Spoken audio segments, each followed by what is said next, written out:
എല്ലാവർക്കും സ്നേഹവന്ദനം. ഇന്നത്തെ ഈ വചന ധ്യാനത്തിലേക്ക് സ്വാഗതം. ഉൽപ്പത്തി പുസ്തകം 3-ാം അധ്യായത്തിന്റെ 21-ാമത്തെ വചനമാണ് ഇന്ന് നമ്മൾ ധ്യാനിക്കാനായിട്ട് തിരഞ്ഞെടുത്തിരിക്കുന്നത്. യഹോവയായ ദൈവം ആദാമിനും അവൻ്റെ ഭാര്യയ്ക്കും തോൽ കൊണ്ട് ഉടുപ്പുണ്ടാക്കി അവരെ ഉടുപ്പിച്ചു. ഏദൻ തോട്ടത്തിൽ നടക്കുന്ന ഒരു സംഭവമാണ് നമ്മൾ വായിച്ചു കേട്ടത്. പാപം ചെയ്ത മനുഷ്യൻ പാപത്തിൻ്റെ ന്യായവിധി ദൈവത്തിൽ നിന്ന് ഏറ്റുവാങ്ങി അതിനുശേഷം അവരുടെ പ്രശ്നങ്ങൾക്ക് പരിഹാരമുണ്ടാക്കുന്ന ദൈവത്തിൻ്റെ ഇടപെടലാണ് നമ്മളിവിടെ കാണുന്നത്. ലോകത്തിൽ 2 തരത്തിലുള്ള ആത്മീക മാർഗങ്ങളാണുള്ളത്, 2 തരത്തിലുള്ള വിശ്വാസ വഴികളാണുള്ളത് എന്ന് നമുക്ക് പറയാം. അതിലൊന്നാമത്തേത്, മനുഷ്യൻ സ്വന്തം ബുദ്ധി കൊണ്ട്, സ്വന്തം കഴിവുകൊണ്ട്, സ്വന്തം പരിശ്രമം കൊണ്ട് അവൻ്റെ പ്രശ്നങ്ങളെ പരിഹരിക്കാൻ ശ്രമിക്കുന്ന അത്തിയിലയുടെ മാർഗമാണ്. ആദവും ഹവ്വയും പാപം ചെയ്ത ശേഷം അവരുടെ അകക്കണ്ണുകൾ തുറന്നു. അവരുടെ ജീവിതത്തിൽ പാപം ലജ്ജ കൊണ്ടുവന്നു, ഭയം കൊണ്ടുവന്നു. ഈ പ്രശ്നങ്ങളെ പരിഹരിക്കാനായിട്ട് അവർ ചെയ്തത് തങ്ങളെ തന്നെ ഒളിപ്പിച്ചു വയ്ക്കുവാനാണ്, അല്ലെങ്കിൽ മരത്തിൻ്റെ പിറകിൽ ഒളിച്ചിരിക്കുവാൻ, അത്തിയിലകൾ കൂട്ടിത്തുന്നി അവരുടെ നഗ്നതയ്ക്ക് പരിഹാരം കാണുവാൻ, ആ പ്രശ്നം പരിഹരിക്കാൻ അവർ ശ്രമിക്കുകയാണ് ചെയ്തത്. എന്നാൽ ആ മാർഗം പരാജയപ്പെട്ടു എന്ന് നമുക്കറിയാം. തൽക്കാലത്തേക്ക് അവരുടെ പ്രശ്നങ്ങൾ പരിഹരിക്കപ്പെട്ടു എന്ന് തോന്നുമെങ്കിലും വാസ്തവമായി ആ പ്രശ്നം അവിടെ തന്നെ നിലനിൽക്കുകയാണ്. രണ്ടാമത്തെ മാർഗത്തിലേക്ക് നമുക്ക് വന്നാൽ, മനുഷ്യൻ്റെ പ്രശ്നങ്ങൾക്ക് ദൈവം പരിഹാരം ഉണ്ടാക്കുന്ന മാർഗമാണ്. അതാണ് ശരിയായ ആത്മീക മാർഗം. മനുഷ്യനെ സൃഷ്ടിച്ച ദൈവം തന്നെയാണ് അവൻ്റെ പ്രശ്നം എന്താണ് എന്ന് കൃത്യമായി നിർവചിക്കേണ്ടതും ആ പ്രശ്നങ്ങൾക്ക് പരിഹാരം എന്താണ് എന്ന് കൽപ്പിക്കേണ്ടതും. ഇവിടെ ദൈവം ഏദൻ തോട്ടത്തിൽ ചെയ്തത് അതാണ്. പാപം ചെയ്ത മനുഷ്യൻ്റെ പ്രശ്നങ്ങളെ പരിഹരിക്കുവാൻ ദൈവം തന്നെ മുൻകൈയെടുത്ത് മുമ്പോട്ട് വരികയും മനുഷ്യനെ സ്നേഹത്തോടെ അരികിലേക്ക് വിളിക്കുകയും അവൻ്റെ പ്രശ്നത്തിന് ഒരു മൃഗത്തെ കൊന്ന് അതിൻ്റെ തോലെടുത്തുടുപ്പിച്ചുകൊണ്ട് പരിഹാരം കാണുകയും ചെയ്യുകയാണ് ദൈവം ചെയ്തത്. പ്രിയമുള്ളവരെ, ഇന്ന് നമ്മൾ ഓരോരുത്തരും ചെയ്തുകൊണ്ടിരിക്കുന്ന പ്രശ്നപരിഹാര മാർഗങ്ങളെക്കുറിച്ച് നമുക്കൊരു നിമിഷം ചിന്തിക്കുന്നത് നല്ലതാണ്. നമ്മുടെ ജീവിതത്തിൻ്റെ വിവിധ ദോഷങ്ങളെ നീക്കുവാനായിട്ട് നമ്മൾ എന്താണ് ചെയ്യുന്നത്? നമ്മുടെ പാപം എന്ന പ്രശ്നത്തെ പരിഹരിക്കുവാൻ നമ്മൾ എന്താണ് നാളിതുവരെ ചെയ്തുകൊണ്ടിരുന്നത്, ഇന്നും ചെയ്യുന്നത്? നാം ചെയ്യുന്ന ആചാരങ്ങൾ, കർമ്മങ്ങൾ, അനുഷ്ഠാനങ്ങൾ, നമ്മൾ കഴിക്കുന്ന തീർത്ഥാടനങ്ങൾ, വഴിപാടുകൾ, നേർച്ച കാഴ്ചകൾ, ഇങ്ങനെ ഒത്തിരി കാര്യങ്ങൾ ആവർത്തിച്ച് നമ്മുടെ ജീവിതത്തിൽ ചെയ്താണ് മിക്കവാറും മനുഷ്യരൊക്കെ മുന്നോട്ട് പോകുന്നത്.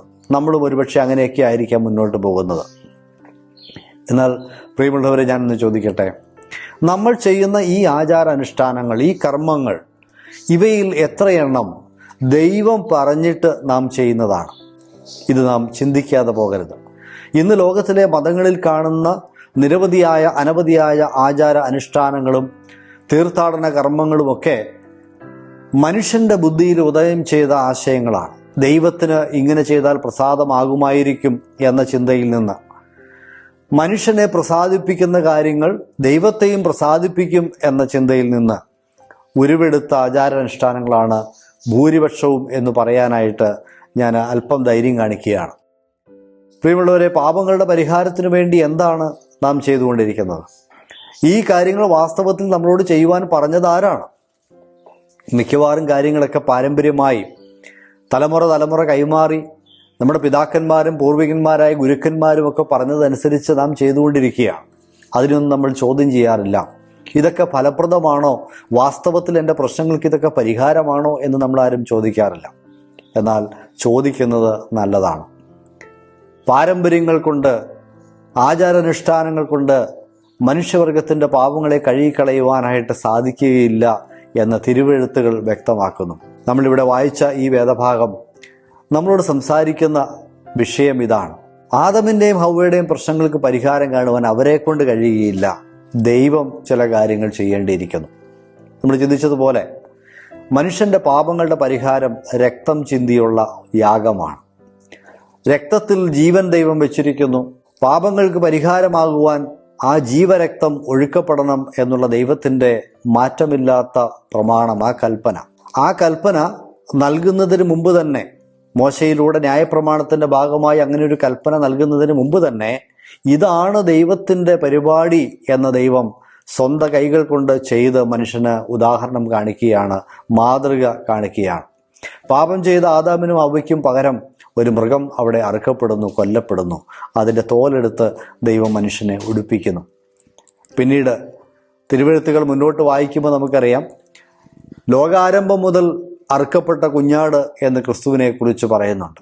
ആ ലോകസ്ഥാപനം മുതൽ അറുക്കപ്പെടുന്ന കുഞ്ഞാടായ ക്രിസ്തു എന്ന് പറഞ്ഞാൽ ഏദൻ തോട്ടത്തിൽ അറുക്കപ്പെട്ട ആദ്യത്തെ ആ മൃഗം മുതൽ പിന്നീട് ലോകത്തിൽ അനവധിയായി അർപ്പിക്കപ്പെട്ട മൃഗങ്ങളൊക്കെ വരുവാനുള്ള ഒരു പരമയാഗത്തിൻ്റെ നിഴലുകൾ മാത്രമായിരുന്നു എന്ന് തിരുവെഴുത്ത് നമ്മോട് പറയുമ്പോൾ, അവിടെയാണ് മനുഷ്യവർഗത്തിൻ്റെ പാപങ്ങളുടെ പരിഹാരം, മനുഷ്യൻ്റെ ഏറ്റവും വലിയ പ്രശ്നമായ പാപത്തിൻ്റെ പരിഹാരം അവിടെയാണ്, ആ പരമയാഗത്തിലാണ് എന്ന് നമ്മൾ മനസ്സിലാക്കുക.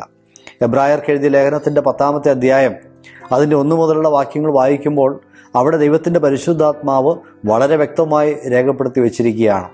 ഏക യാഗത്താൽ അവൻ വിശുദ്ധീകരിക്കപ്പെടുന്നവർക്ക് സദാകാലത്തേക്കും സൽഗുണ പൂർത്തി വരുത്തിയിരിക്കുന്നു.